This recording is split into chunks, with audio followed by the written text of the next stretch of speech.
A flock of sheep was trapped at the bottom of a deep valley, along with an old wolf. The wolf understood that its withered legs no longer possessed the strength to chase down vigorous prey across the vast, rolling steppes. So it stood upon the highest rocky outcrop and decreed a law. When the sun sets, it would catch and devour only the single, slowest sheep. The moment that rule was uttered, the valley transformed into a brutal racetrack. Sheep began to ram one another aside. The strong trampled upon the backs of the weak. No longer did they care for patches of tender grass or peaceful slumbers. They ran headlong, frantically exhausting every ounce of their life force. They shoved and jostled until they were bruised and battered, all just to ensure they were not the one at the bottom of the rankings. Standing atop the cliff looking down, the old wolf smiled with primal satisfaction.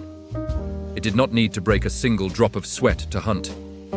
Every evening, a piece of prey would automatically offer itself up as a sacrifice.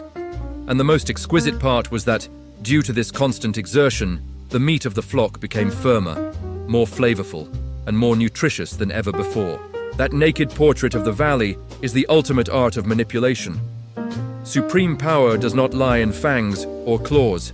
It does not lie in muscular strength or the intimidation of the lash. Real power is the power to establish the rules of the game. When the one in control outlines a rule for survival and imposes it upon the masses, a dark miracle occurs. The prey's fear of the predator is erased, and in its place is a hostility aimed directly at their own kind. The wolf does not need to expend effort to divide the flock. Selfish survival does that work perfectly. In the eyes of the sheep running with their heads down, the enemy is no longer the predator sitting leisurely on the cliff. Their enemy now is the sheep running right beside them. When eyes are fixed solely on the heels of the one in front, and ears are strained to hear the gasping breath of the one behind, all thought regarding the origin of the tragedy is annihilated. The superior power simply creates an artificial scarcity, throws a punishment targeting the weakest into the crowd, and then sits back with folded arms to admire a self-destructing drama. The cruelty of this game lies in the fact that it creates a perfect illusion of progress.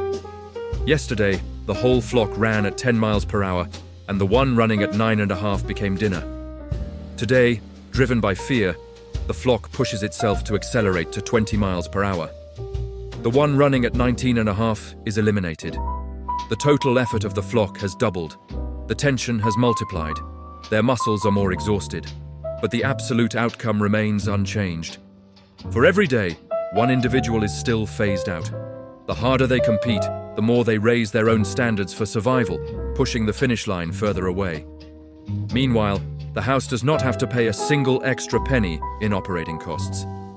Internal competition drains the vitality of every individual, turning days of existence into a continuous string of torment. The crowd frantically upgrades itself not to reach freedom, but simply to avoid being left behind. Running is no longer a choice. It becomes a conditioned reflex, etched deeply into the nervous system. Anyone who dares to slow down by a single beat is immediately trampled by the herd before the actual fangs can even touch them. When the race becomes a way of daily life, unspoken rules begin to emerge within the flock. The fastest runners rise to the lead group, monopolizing access to the tenderest grass and the coolest streams. They grant themselves the right to enjoy privileges, viewing them as well-deserved rewards for their speed and superiority. A sharp class stratification forms right under the shadow of the noose. The leading tier of sheep builds a culture that glorifies the hustle, honors blood-stained legs, and praises the power of will. Any state of exhaustion is shrouded in glittering rhetoric about perseverance. The slower sheep look up at the leaders with eyes full of longing and envy, berating themselves for not trying hard enough. They have no idea that whether they are chewing tender grass on the hilltop or gnawing on roots in the mud at the bottom, they are all neatly tucked into the menu of a single entity. This stratification does not only determine physical positioning, it reshapes the entire language and mindset of the herd. Those in the top group grant themselves the prerogative to judge those below. They analyze the slowness of the eliminated with cold-hearted cruelty, attributing it to laziness, lack of motivation, or an inferior nature. The game of victim blaming operates smoothly, stifling any doubt regarding the structure of the system. If a sheep collapses from exhaustion, the herd will not direct its rage toward the wolf. They will swarm to criticize that sheep for failing to train its endurance or for not knowing how to manage its energy. This psychological trap is perfect because it turns systemic injustice into individual failure. The one holding the reins escapes all questioning, retreating entirely into the shadows to enjoy the absolute submission of prey that is busy tearing each other apart, using standards they themselves borrowed. The greatest tragedy lies not in physical attrition, but in cognitive distortion. When they have run long enough and fast enough, the sheep in the lead group begin to develop a sense of pride. They believe their speed is evidence of exceptional brilliance. They take pride in their lean muscles, their skill in weaving through narrow gaps, and their ability to knock opponents off the track. In reality, all that training and all those excellent survival skills are merely molding them into high-quality prey. That extraordinary effort makes their meat tastier and their utility value greater, but the essence of their status has never changed. The pride of the fastest runner in a cage is merely the pride of a fattened sacrificial lamb. They forget that even if they stand in the most powerful position within the prey hierarchy, they are still surrendering their entire value to the creator of the playground. Anytime the dealer wishes to change the rules, all that glory vanishes into ash. The perfection of this manipulative trap is that it automatically produces diligent bodyguards from the ranks of the victims themselves. Suppose a sheep suddenly stops, realizes the absurdity of the game, and voices a challenge against the existence of the race. Immediately, extreme fury will be unleashed upon its head, and the most brutal punishment will not come from the wolf, but from the leading sheep themselves.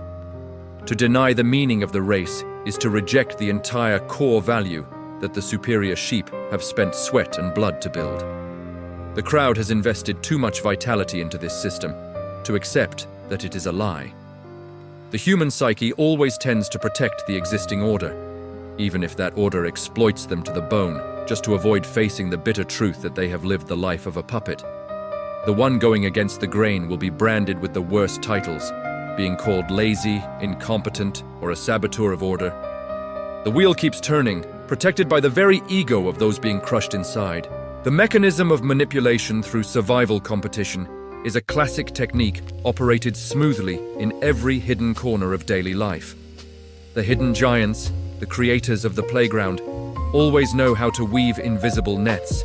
They toss out a few meager rewards, a few hollow titles, and luxurious standards to map out an eternal racetrack. There, humans are caught in a cycle with no endpoint. The value of existence is measured by peering into the deficiencies of the person next to them. The concept of enough is swapped for the concept of superiority.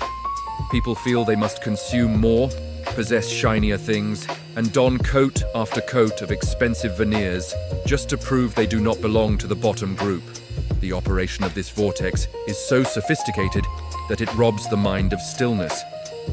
When speed becomes the sole metric of existential value, rest is labeled a sin. An individual leisurely savoring a normal pace of life will immediately feel the cold draft of elimination blowing on their neck. They are besieged by fabricated success stories and images of peers charging forward at breakneck speeds. Anxiety becomes a plague spreading through glances, through social small talk, and through implicit tests of status. Primitive survival energy, originally meant to combat a harsh nature, is now entirely converted into fuel to burn for the internal competition machine. People no longer work to live. They live to maintain their eligibility to participate in an endless extraction cycle. Every drop of sweat that falls, and every silent sacrifice on the track does not disappear. They are converted into streams of profit, quietly flowing into the pockets of the one who drew the runway. Everyone accelerates. They exhaust themselves from dawn until late at night, locking themselves in airtight concrete blocks and staring at soulless rising and falling numbers. They immerse themselves in self-optimization, learning countless skills, shouldering gargantuan projects, and stealing from their sleep to expand their networks. The more they optimize, the more they become a smoother gear, fitting more harmoniously into the machine that is draining their vitality. They take pride in their ability to endure pressure, honoring titles bestowed after brutal internal eliminations. They run headlong in a closed cylindrical loop, and the faster they run, the faster the loop spins. They call that exhaustion career progress. The house always remains silent in the wings. They do not need to use whips to urge anyone on. The fear of being left behind is the sharpest, most cruel whip, yielding the highest efficiency of extraction.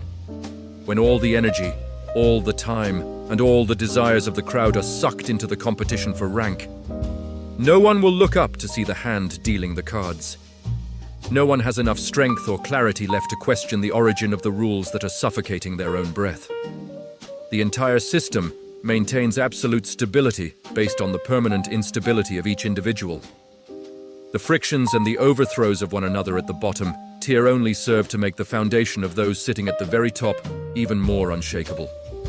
The game is designed not to find a winner among the players, but to ensure that the creator of the game never suffers a loss. The more one busies oneself proving their excellence according to a frame of reference dictated by another, the more tightly they bind themselves to a pre-programmed destiny. The crowd is intoxicated by defining ranks, measuring who is one step faster than whom, and who sports a sleeker coat of fur. They turn themselves into perfect tools and the highest value items on the banquet table. The cycle continues as generation after generation indoctrinates each other, that the only enemy is one's own weakness, rather than the invisible laws imprisoning them all.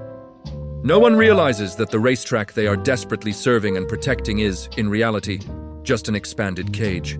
When you collapse onto your bed in total exhaustion, after a long day of trampling on those around you to secure a more prestigious standing, do you ever wonder? Are you truly moving closer to freedom? Or are you just seasoning yourself into a more expensive dish on the banquet table of the puppeteers?